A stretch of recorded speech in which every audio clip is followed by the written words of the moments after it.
naam démb aussi la waroon am centième maanaam centième jour naam fekku ka fa ngeen dem seeti ji ko lan moo waral visite googee naam ñi ñu jàppee ne ay détenus politiques ci réew mi bëri nañ mais pourquoi le choix de Pape Abdoulaye Touré ak ki nga xam ne moo di Cheikh Bara.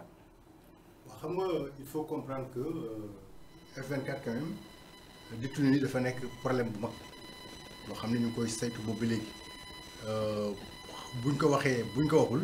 ñu ngi jàppale détenus yi ñu léeg-léeg lu ñu amee as tuut jox suñu commission sociale ñu dem ci prison yi ci tabaski yi par exemple am na lu ñu jox ba Tamba ne nañ jàppale prisonniers yi donc parce que gis nañ ne loof lu xam ne dafa jiggi dayoo li ñu leen traité métti na trop ci prison yi donc jéem nañ sax pour ay avocat jàppale leen à Thiès par exemple dañu ut avocat pour dinañ di jox pour ñu jël avocat donc ñu ngi leen di jàppale ci nu mu ne léegi nag bu fekkee ne loolu am na ñu yëg ne Pape Abdoulaye Touré kat seen waa kër dañuy def centième jour bi dañ ci wàccee Coran bañ ko déggee ñu ne ah ñun ñii kat loolu war nañ ca dem parce que Pape Abdoulaye Touré kenn la ci ñun man mën naa démb également témoigné naa ko Pape Abdoulaye Touré boo wàccee ngay nekk coordonnateur F24 nga nekk membre F24 di lay accueillir jàppale la fexe ba nga toog fu nga war a toog boo bëggee dara mu indil la ko. donc mel ni moom organisation F24 moo ko gàddul boppam mu nekk un militant très actif très dynamique donc loolu bu ñu ko defee ci moom daf ñu war te d'autant plus que dañ ko torturer damm loxoom damm tànkam mu gaañoo ñu tere yaayam visiter ko donc naqar bu métti boobu yëpp te ñun defuñ ci peut-être loo xam ne jéggi na dayoo ñu ne loolu kat il faut ñu def ko.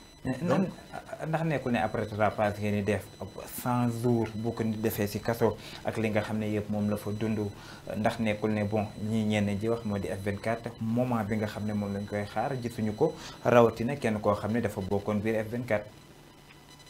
bon gisuñu ko ñun en tout cas li nga xam ne mooy suñu war-gar ñu koy def parce que en vérité il faut que ñu comprendre F24 d'abord lan mooy taxawaayam benn charte moo ko lal charte yi 4 points. charte yooyu ñun ñu ngi koy doxal ni mu waree benn bi mooy président warul am troisième mandat def nañ lépp ak ñeneen ba amul troisième mandat beneen mooy détenu politique yi beneen bi mooy élection yi beneen bi mooy éligibilité candidat yi te lépp ñu ngi ciy liggéey léegi nag am na ñoo xam ne dañu yaakaar ne liggéey mooy nañu wàcc ci xeex ci tali bi xeex or ñun dañoo am stratégie dañoo xool situation bi mooy 2021 ba 2023 xale yi ak nit ñi xeex nañu wane njàmbarte xeex injustice xeex arbitraire waaye li ci topp mooy ñu bari dee nañ ñu bari gaañu nañ ay dégâts matériels yu bari am na fi mu am mel ni dama benn sorte de lassitude ñu ne ah lii kat puisque ñoom yaakaar nañ ne waa nguur gi yaakaar nañ ne ku yëngu dañ laa war a tëj rey la ñun nañu adopté benn attitude boo xam ne dinañ wane nit ñi que nguur gi moom mooy reyaate nguur gi moom mooy tëjaate nguur gi moo bëggul jàmm ci Sénégal te naka lañ koy wane mooy ñu am benn démarche pacifique républicaine wane que bu ñu teree ñu bàyyi mais du tere ñuy def li nga xam ne moom mooy tax ñu askan wi xam lan moo am ci dëkk bi donc moo tax ñu def ay mémorandum bi ñu koy distribuer di ko distribuer ONU di ko distribuer dañ ko yóbbu États-Unis Union européenne fu ne yónnee ko ci marabout yi yónnee ko ci patronat bi yónnee ko ci syndicat yi ñëpp xam lan moo xew ci réew mi te ñun li ñu bëgg mooy jàmm ju loolu ci dëgg bi nag bu ko nit ñu xamul il faut nga am conscientiser parce que en vérité dañoo am pouvoir boo xam ne kii wax ne sànq dañu bëgg consentement en vérité consentement bi nguur gi bëgg loolu mooy manipulation parce que manipulation mooy naka la ñuy fexe programmer consentement populaire bi te loolu dañ ko réussir ci lu bare ñun nag il faut ñu déconstruire ko wane nit ñi non seulement ay tappale lañ fi teg ay machination ak ay manipulation la mais dëgg bi mooy lii bu ñu demee nag bi ñu xam ne li mooy dëgg Sénégalais yi mu jàppee li muy dëgg ñu ànd ak ñun bu boobaa nañ am li ñu bëgg parce que du ñu nekk di xeex ci mbedd mi di ay nit di dee ay nit di gaañu am ay blessé mais ni ko xale yi defee d'ailleurs c'est très bien man yaakaar naa ne bu ci gouvernement bi bàyyiwul xel li mu koy jural du ko xam. parce que xale yi ñu ngi sonkoriser ñu ngi wane seen naqar ñu ngi wane ñoom li lañ bëgg ci réew mi li ñu bëgg ci réew mi du lenn dul jàmm ju lalu ci dëgg. Malal. Oui, mais en fait, moi, des fois, je suis pas d'accord avec F24. Parce que pour moi, c'est aussi, en quelque sorte, c'est une organisation qui n'arrive pas à contrôler le politique, qui est en quelque sorte à la remorque du politique. Remorque du politique, moi, la première manifestation de F24, j'ai eu la chance d'être là-bas. Le mot d'ordre, c'était de ne venez pas avec les couleurs de votre parti. Et finalement, c'est une manifestation où chaque mouvement et chaque parti sont venus avec les couleurs de leur parti.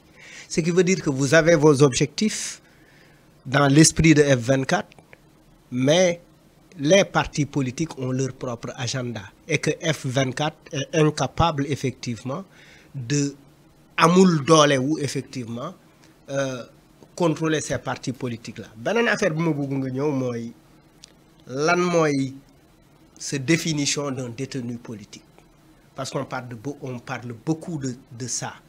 Ku ñu arrêté dans le cadre de est-ce que képp ku ñu arrêté dans le cadre des manifestations tu es un détenu politique? Est-ce que et puis ban perception nga am ci ban perception nga am ci Pape Abdoulaye Touré, qui est accusé, qui est aussi. D'après les informations, li ñu doon wax mooy kër maanaam ki nga xam ne moo di ministre de la jeunesse Pape Malick Ndour la bëggoon taal looloo taxoon ñu teg ko loxo. Oui.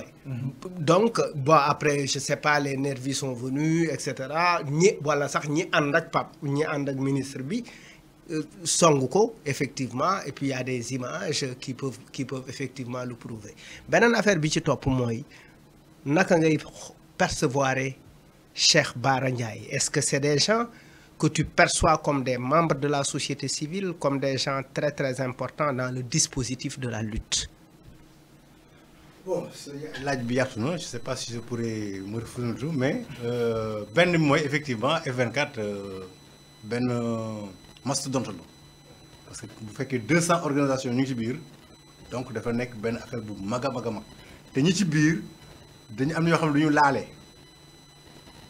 Divergence profonde. mais au début aussi ñu bëri posé woon nañ question boobu naam boobu bu ñu xoolee jamono gi activistes yi sax ngeen gën a andi que politiciens yi ndax nekkul ne aussi liñ leen doon wax au début ne leen li nga xam ne moo di nit yi guerre des positions boobee wala ñenn ñi li leen yitteloon moo di troisième mandat bi mu jeexee ak politiciens yi kenn ku nekk dafa dem. Bon disons que en tout cas il faut faire le constat c'est une grosse organisation.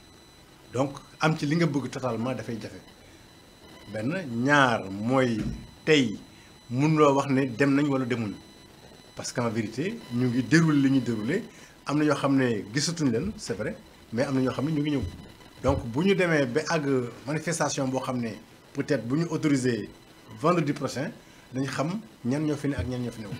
mais le cas de Pape Abdoulaye Touré ak Cheikh Bara Ndiaye. waaw léegi prisonnier politique moom ñun discuter ci lu bari parce que am na ñoo xam ne sax dañu naan bàyyi leen def leen distinction prisonnier politique ak ñi nga xam ne c'est des prisonniers de droit pénal ñun loolu soxla ñun tey li ñu soxal mooy am na ñu nekk ci kaso yi kenn jugé wu leen tant que jugé wuñu leen ñun c'est des prisonniers politiques parce que bunoo jël nit même nga fekk ko muy taal kër muy flagrant délit nga jàpp ko pendant des mois ba ko fa amul benn instruction amul dara donc li wóor mooy am na ñoo xam ne détenu politique parce que détenu d'opinion daf ci am délit d'opinion wax naa ko léegi bon boo jëlee koo xam ne comme Fadilou Keita par exemple il a posé une question est-ce que rey ñu sama frère kay taxaw ne kii rey nañ ko ñu jàpp ko bàyyi ko waaw boo jëlee ñoom Cheikh Oumar Diagne boo jëlee ñoom Modou Ndiaye Bambey boo jëlee et cetera ils sont nombreux yoo xam ne defuñu dara lu exprimer seen opinion xam nga loolu c'est très flagrant ñooñu ay détenus politiques lañ mais ñun li ñu intéressé mooy il y a 1800 détenus nañ leen libérer nañ leen juger parce que nañu génn nañu taal nañu def lii nañu def là est-ce que lui quand il est arrêté dans ce sens-là est-ce que c'est véritablement un détenu politique? Mais c'est pas à nous en tant que F24 de déterminer qui est détenu politique ou non. mais aussi boo leen porter combat da ngeen parce que vous êtes en train de mener un combat et dans vos objectifs dans la charte vous avez dit que ce qui vous réunit c'est des objectifs très précis. La troisième candidature, elle est out. Les détenus politiques. Moi, quand j'ai un objectif, Boutoudou, faire en sorte que les détenus politiques soient libérés. On doit être capable de donner une définition à l'an mooy détenu politique. Détenus politiques, tous ceux qui sont détenus dans le cadre de la lutte, des manifestations, sont pour nous des détenus politiques. Maintenant, il appartiendra à l'autorité de dire qui m'a jàpp dama ko fekk muy taal wala fekk mu koy taal wala kii am na ñoo xam ne defuñu dara dañuy manifester wuñu sax ils se manifestent même pas dañuy romb ñu jàpp leen.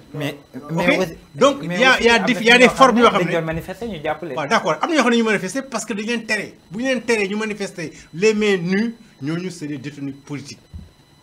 Ok donc dafa nekk benn affaire boo xam ne dafa nekk benn ensemble boo xam ne dafa am ay compartiments ay sous-ensemble yooyu nag il appartiendra à l'autorité qui les a arrêtés de dire exactement lan moo tax mu arrêté leen. mais ñun 1800. Donc, mais apparemment ce chiffre est une exagération. Ben, écoute, on a des partis politiques qui sont... Vous fondez sur quoi pour dire c'est les partis politiques qui nous informent, c'est Pastef qui nous informe, oui, c'est Frappe mais qui nous informe. Est-ce que vous faites attention des fois, c'est aussi les partis politiques, quelle que soit leur influence aussi, sont capables de manipulation. Est-ce que vous avez fait attention mais à jusqu'à cela? preuve du contraire. Quel est votre baromètre pour dire que véritablement li ma Pastef wax li ma tel wax li ma tel wax wér na? Mais amuñu baromètre parce que y a des sources d'information ñoom seen bopp. Par exemple, Croix-Rouge à un moment donné a donné des informations suffisamment précises. Moi j'ai un chiffre contradictoire. Donc à partir de ce moment-là, ñun jusqu'à preuve. Et puis moi je vais également dans les prisons. Ils sont au nombre de 700. Ils ne sont pas au nombre de 1000. Ben ça, il faudra peut-être voir. Bon, li ma lay wax léegi sànq mooy est-ce qu'il s'agit de voir tous ceux qui ont été arrêtés pendant la période ou est-ce qu'il s'agit de voir tous ceux qui sont arrêtés pour... Aujourd'hui, combien parmi ces gens sont libérés? Combien sont libérés? Est-ce que le 102 les libérés? Parce que 106. dañu wax ci leen libéré. Oui, 106. 106. Ouais. Donc, vous effectuez des visites pour les... Ah oui, on a une commission juridique, une commission sociale et de bonne volonté qui sont tout le temps en train de visiter les récemment femme bi sant Blondin dajana ak moom à la prison de Camp Pénal de Liberté 6 des femmes. Même nous-mêmes, moi-même avec Senghor, on a visité les prisons. Carrément. Monsieur Mbodj dañuy dem aussi ci beneen question mooy gis ngeen moo naam ñu bëri dañ doon poser question lan mooy F24 naam njiitum réew mi Macky Sall dem na bay poser naan lan mooy F24 xamu ko benn manifestation lañ leen gis ngeen def boobu ak tey beneen boo leen def dañ leen koy tere mais taxul ne saa su ne yéen a ngi déposé chaque lundi naam xam ngeen ne yéen a ngi déposé nangu luñ leen ko lu tax ngeen continuer si loolee beneen bi mooy neewoon ngeen fi da ngeen fi def mooy make noise mooy def bruit mais dafa mujjee flow maanaam kenn topp leen si lool dem nañ ba askan wi di leen wax ne bu nekkee ne F24 la ñuy xaar pour yenn libération wala pour ñu xeex si yenn droit yi fii si Sénégal du F24 dëgg-dëgg moo ñu ci mën a yóbbu. waaw xam nga d'abord il faut préciser que comme ni ma ko waxee nit moom booy def da ngay am objectif ak ay stratégie. mais seen stratégie bi ngeen utiliser baaxul. non léegi lu tax ñuy def di tegaat demande de manifestation parce que comme ni ma ko waxee il faut que ñu won Sénégalais yi que ñun jàmm lañ bëgg ci réew mi te dañoo am droit yi bu ñu ko xañee ñu wane ne ñi ñu xañ droit yi ñoom ñoo bëgg ay parce que bañ ko xañee daaw ak daaw jéeg barka démb ak barkaat démb ñañ ko xañ ba ñu jógee ci mbedd mi dañ leen rey emprisonné leen donc il faut ñu xool relation boobu maanaam ñi nga xam ne tere nañ leen ñu bañ lan lañ leen teg mooy boom mooy emprisonnement mooy yàq donc loolu est-ce que ñun dañoo war a topp ci loolu ñu ne non loolu doy na parce que loolu am na sax ay njeexital ci biir réew mi. ndax ñenn ñi bëgg ñu dugg ci kaso. non naam ñenn membre F24 wala bu ñu ñëwee si yenn politiciens wala yenn candidats dañ naan la li des si élection yi bëriwul duñu taxaw di xeexal kenn pour dugg si kaso. non loolu du li nga xam ne am solo ça il faut nga xool stratégie bi mooy que tey ban njëriñ la ñu amal ñuy yokk nit ñi dugg ci prison. ñuy yokk nit ñi ñu leen rey. ñu yokk nit ñi ñuy yàq. amul benn njëriñ parce que la lutte ne se mène pas dans les prisons. La lutte elle se mène dehors. Et puis adapter la lutte au contexte c'est aussi pour man cette stratégie là elle est importante. Le fait que bu ñu déposer ñu bañ ñoom ils sont dans le respect des lois et règlements. C'est des républicains, c'est-à-dire c'est une démarche typiquement républicaine. Maintenant, il y a une démarche de manipulation. ñoo xamante ne pourquoi ceux qui disent que F24 ne peut pas ne sort pas, pourquoi ces gens-là ne se mobilisent pas? Par exemple, quand F24 a appelé au making noise, dans les normes, s'ils sont très attachés à la lutte et à la libération de ces détenus, ça aurait dû avoir son effet. Le F24 n'est pas le dépositaire de la lutte, il est le porte-étendard de cette lutte. xëy na jël ci seeni risque taxaw ne way ayca.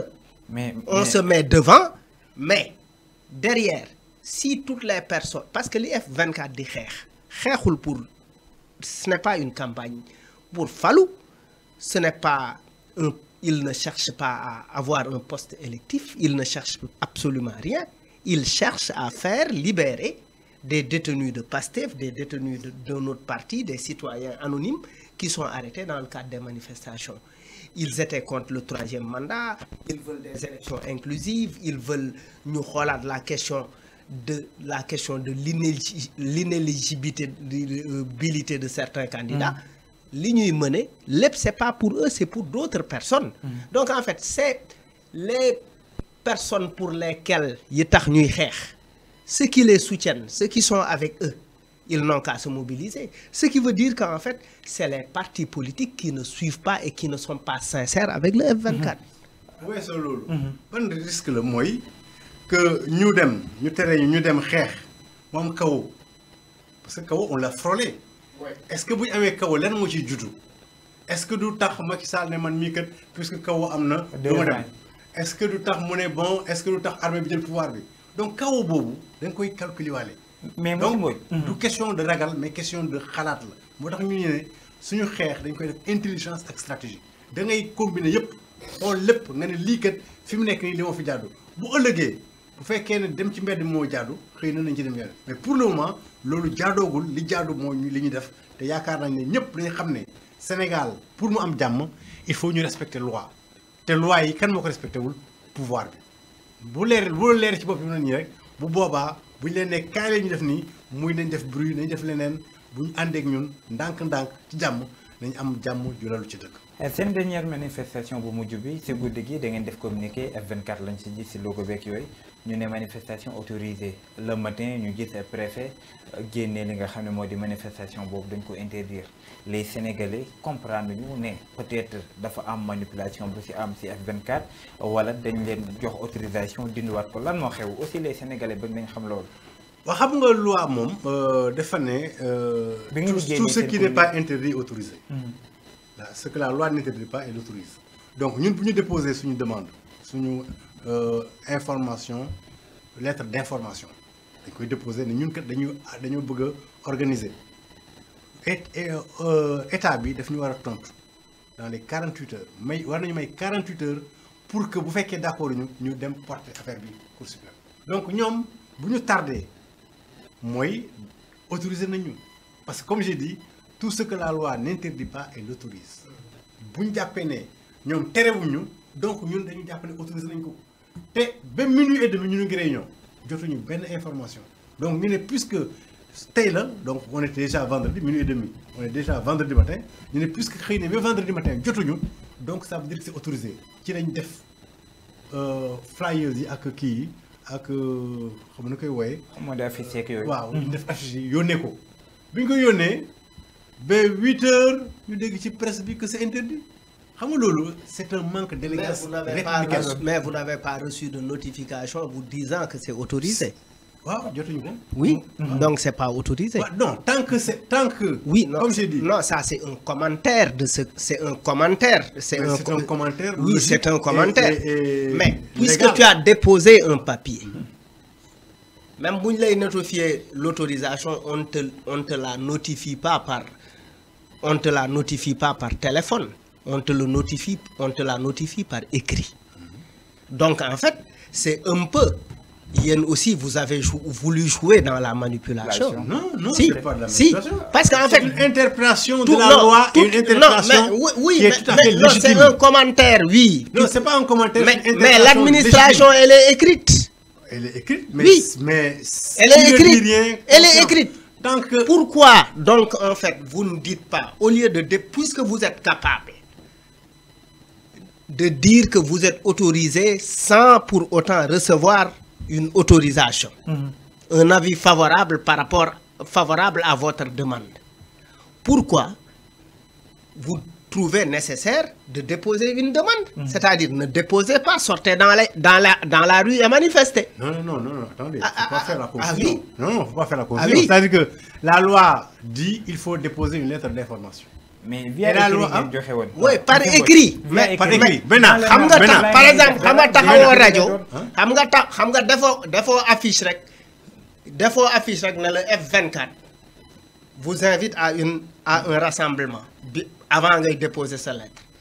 Bi nga déposer sa lettre ba pare dans les normes puisque yaa ngi ci procédure déposer lettre. Continuez xaar lettre. Non, xaar nga ba minuit et demi. Oui. À quelques heures de l'affaire. On considère que on interprète la loi légitimement. Mais parce que justement. Mais quand on dit on considère, ça veut dire que ce n'est pas clair. On considère que l'IAM c'est différent. Mais non, mais c'est. On considère que Malal est un artiste. Et Malal est un artiste, c'est tout à fait différent. Mais oui, mais la nuance n'est pas grande. Malal dañuy dem ci beneen naam ñoo ngi signaler li nga xam ne moo di waxtu bi certes boobu ak tey yéen a ngi teg ay manifestation boobu ak tey jàllul askan wi ñu bëri di leen xaar naam troisième mandat ngeen doon xeex njiitum réew mi nee na defatu ko mais tey am na loolu di wax mooy da ngeen soo leen sañoon ñëpp bokk ci élection yi mu nekk élection boo xam ne day maanaam libre maanaam transparent si loolee tey ban taxawaay ngeen si tollagum fi ñu toll nii naam gis nañ si kenn koo xam ne si candidat yi la moo di Ousmane Sonko ba tey moom si kaso bi ba tey ñu bëri ñoo ngi naan Antoine Diome warul maanaam organiser élection yi di ñëw si yooyee yan ban taxawaay ngeen si amagum. waaw il faut d'abord dire que ñun am na benn démarche comme j'ai dit d'information et de dénonciation tey bind nañu CEDEAO parce que li ñu fàttali mooy micro li ñu fàttali mooy que bi defee parrainage amul benn consensus amul benn concertation bi ñu ko defee am na benn parti bu nekk F24 USL bu maître Abdoulaye Tine porte na affaire bi CEDEAO juge affaire bi ne parrainage c'est illégal ok malgré tout ñu ngi koy tegaat ñun ñu ne puisque dans la hiérarchie des normes loi bi nga xam ne moo jógee ci CEDEAO moo jiitu loi Sénégal il faut ñu tegaat ko pour que ñu wane askan wi pour que waa CEDEAO ñëwaat wax de Sénégal ne lii ngeen def lu jaadu yoon ndax tu waxtaanaat ci parce que parrainage bi dafa am benn piège bu ci nekk boo xam ne kenn mënu ko contrôler mooy logiciel bi mooy fichier bi kenn xamul lu tax ñu lay génnee ak lu tax ñu lay dugal donc loolu xeex la boo xam ne au plan juridique au plan formel ñu ngi koy def mais li ñu bëgg également mooy parti mais est-ce que vous pensez pas ça ce point précis c'est beaucoup plus ça doit être beaucoup plus le combat des partis politiques que le combat d'une société civile. Non, F24, parce que c'est pas la société civile seulement, F24 c'est la société civile et les partis politiques. F24 c'est un ensemble composite. Okay. Donc c'est pourquoi ñu def 4 points parce que bu ñu defee bu leen li ngeen di fàttali mooy. Mais F24 oui, mais vous présentez F24 comme les forces vives de la nation. C'est les forces vives du Sénégal. Les forces vives du Sénégal, c'est à la fois... non, c'est à la fois... Société civile bi ngeen gën a mettre en avant que... Non, waaw, justement, parce que société civile bi... Ou bien c'est une société civile qui travaille pour des partis politiques d'opposition. Non, c'est une société qui travaille pour le Sénégal. Parce qu'en vérité, ce qu'il ne faut pas oublier, moi, Diamaguène troisième mandat, moo précédé F24. Pour société civile rek fa nekkoon ñoom li ñu doon wax mooy troisième mandat. bi ñu demee ba xam ne xeex boobu pour ñu porter ko c'est pas un combat de la société civile. c'est pas un combat de la société politique, c'est un combat citoyen. Pour que mon combat citoyen. Oui, mais alors, je suis pas d'accord parce que il n'y a pas des gens. F24 n'est pas aussi ouvert aux gens de la coalition Benno Bokk Yaakaar. Mais non, ce que j'ai dit, c'est un combat citoyen. Citoyens, ils ont donc, à partir de ce moment-là, les tenants du pouvoir, ben écoute, ne peuvent pas être dans un combat contre eux-mêmes. Donc, le combat citoyen pour qu'il n'y ait pas de troisième candidature, c'est un combat que mènent les gens qui sont en dehors du pouvoir. Et c'est eux qui sont mis ensemble, aussi bien les partis politiques que la société. Nous avons mené combat citoyen pour amener intérêt général, intérêt Sénégal, rek mo len ñor. jërëjëf xam naa ne buñ fi toogee duñ fi jógee ndaxte l'émission tire à sa fin naam première numéro la woon waaye ponk yi nga xam ne moom lañ ca doon waxtaanee am na solo mënoon nañ ko gën a yaatal waaye xam naa ne dinañ la dalalaat ñoo ngi lay jaajëfal monsieur Mbodj si bi nga ñëwee premier numéro bi nangul ñu naam parfois malal xaw leen a sonal ak yooyu mais ñoo ngi lay jaajëfal ak kàddu gu mujj gi lan lay doon. maa ngi leen di gërëm di leen sant ci li ngeen ma invité seen premier numéro di remercier malal ak ay questions ak. li mu ci jàpp yëpp. donc ñun li ñu bëgg a wax rek mooy Sénégal li ñu ci bëgg mooy jàmm jëlalu ci dëkk. mën nañu xaaraat vendredi manifestation. mais déposé nañ ba pare. Donc vendredi bu ñu mayee ñu manifester ñaan Sénégalais yëpp génn parce que naqar bi métti na dund gi seer na détenu yi bari na ci prison yi liberté yi ñu ngi ko confisqué ñëpp génn wane ne li nekk Sénégal dafa war a dàkk parce que dañu bëgg élection inclusive sincère. transparente et paisible. jërëjëf grand dañuy jaajëfal sant la. xam naa ne fii 15 jours la ñuy gisante.